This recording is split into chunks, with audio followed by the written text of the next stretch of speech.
All right, let's revisit Curtis Blaydes versus Daukaus. Now, there's a lot of moving parts here because there was a major commentary coming in on Curtis Blaydes when the fight was over with regards to the fact that he did not take a single shot.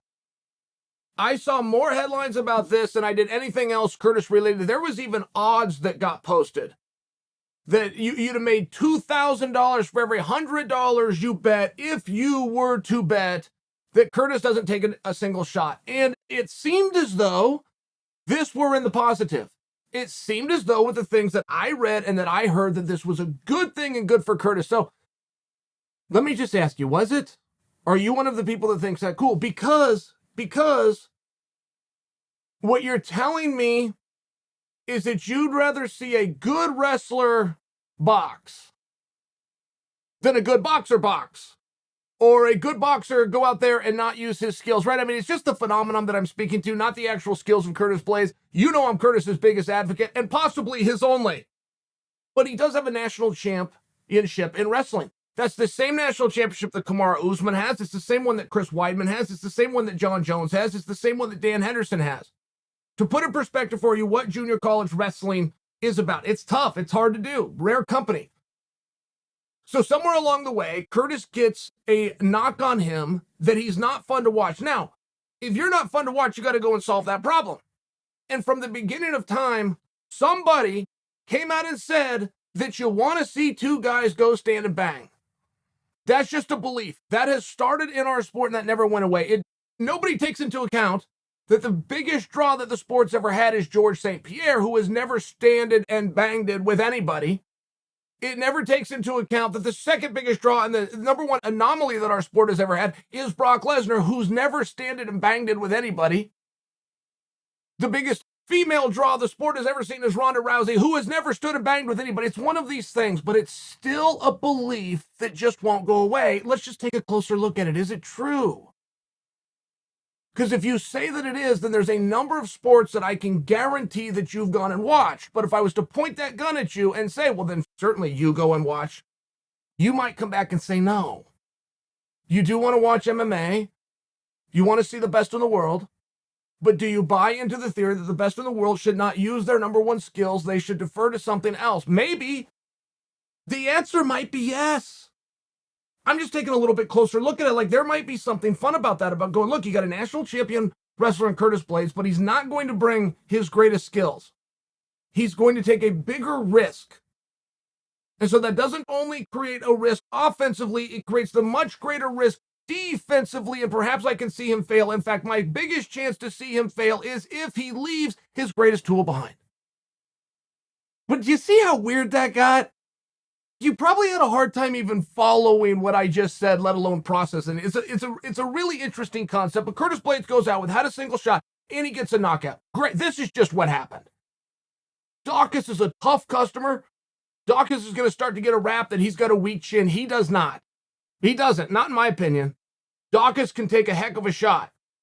The shot that put him down against the Beast or the shot that put him down by Curtis, I mean, these were perfect punches.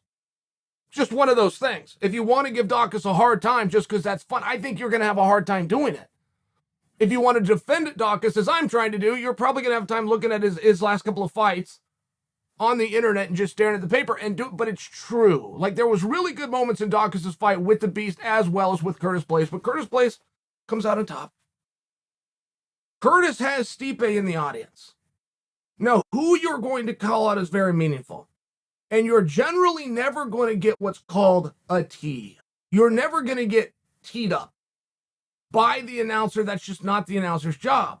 And once in a blue moon, if the announcer does tee you up, it's probably because he misspoke. He was probably trying to do the interview, in this case, Daniel Cormier, and he happened to give you a softball right down the middle, and Daniel did. Daniel's taking a look at the division that used to be his. Nobody's got more right to speak on this than the former champion himself. And he asked Curtis Blaydes, do you want a title shot? Right down the middle. With Stipe Miocic, who we all believe will be fighting for that belt, is going to be the undisputed of the interim championship. He's sitting right there. Everything's wonderful. Now, I cannot fault Curtis because Curtis and Stipe are friendly. They used to be training partners. That much I do know where the relationship stands today, but that's a tough thing. You come in a guy's hometown, Stipe is just trying to take in the show with a building full of support. Do you really want to burn your relationship over a potential call out that you're unlikely to get?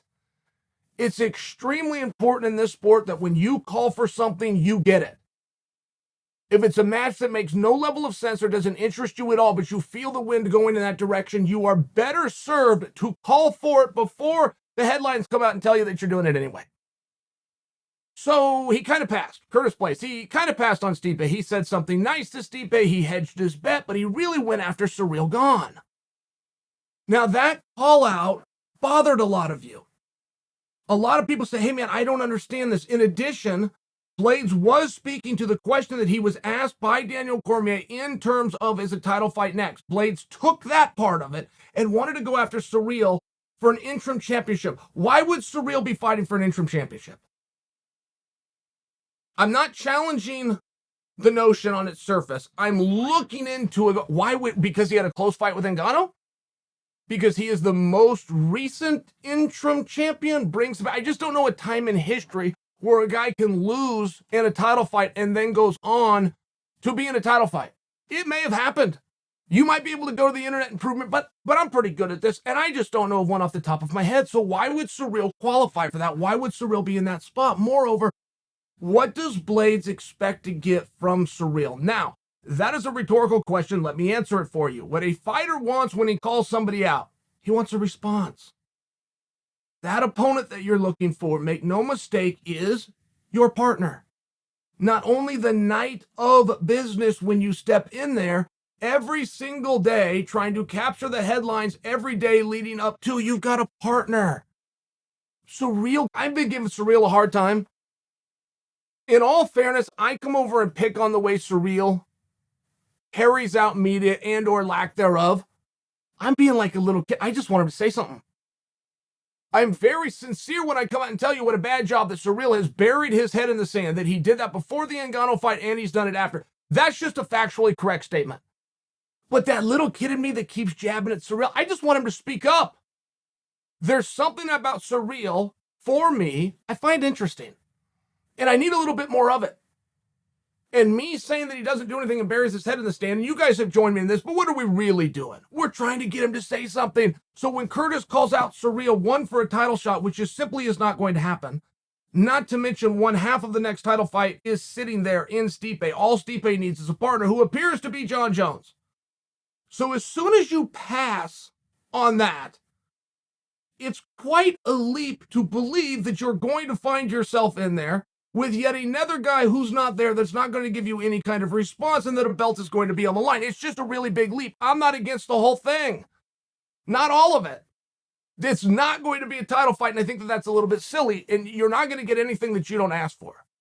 I wouldn't give anybody a hard time for asking for a title fight. I'm coming back to the premise that you cannot ask for anything that you then get swatted away. You will look as though you have no power. Now, the truth is in this sport, nobody's got any power, but you can look like you do. Or you can show your hand and you look the opposite. As I think about Curtis Blaydes versus Ciryl Gane, I got nothing against it. That's not going to be a marquee and a headline, and Curtis is going to do his part, and Blaydes is going to do his, and whoa, be careful at the weigh-ins. We can't let these guys get face-to-face. It's none of those things, but if you do want to look at it from a competitive standpoint, that's an interesting match. Is Curtis, and you'd have to ask yourself this one question going into it, is Curtis Blaydes going to continue to be controlled by people on the internet who say he should stand and bang as opposed to going out and using his wrestling prowess? Because if you come to the conclusion that he is, now the fight against Ciryl Gane just got a lot more interesting. And if you were to refer back just to paper, one thing that Ciryl had going into the fight with Ngannou, why that fight was such a surprise, that the Predator not only came from behind, he came from behind 3 rounds in a row through a form of ground and pound. The reason it was so surprising, Ciryl had never been on bottom. Not 1 second. He had never been taken down. Now, we discussed over here that he had never been in there with anybody who had attempted to take him down. So the mere fact that Curtis Blaydes has it, I mean, look, this is going to be the knock on Ciryl until he proves otherwise. The knock on Ciryl is going to be take him down, keep him there, and beat him up. He could go 2, 3, 4 more fights. If the people aren't trying to take him down, he's still going to have that same knock with that same question mark. Curtis Blaydes could solve that problem. But it is very interesting if you're just guessing, if you're just closing your eyes and imagines what happens in that fight. You do come back to the same premise, which is Curtis Blaydes, a national champion wrestler. If he was to take on Ciryl Gane, is Curtis going to even use the tool of wrestling?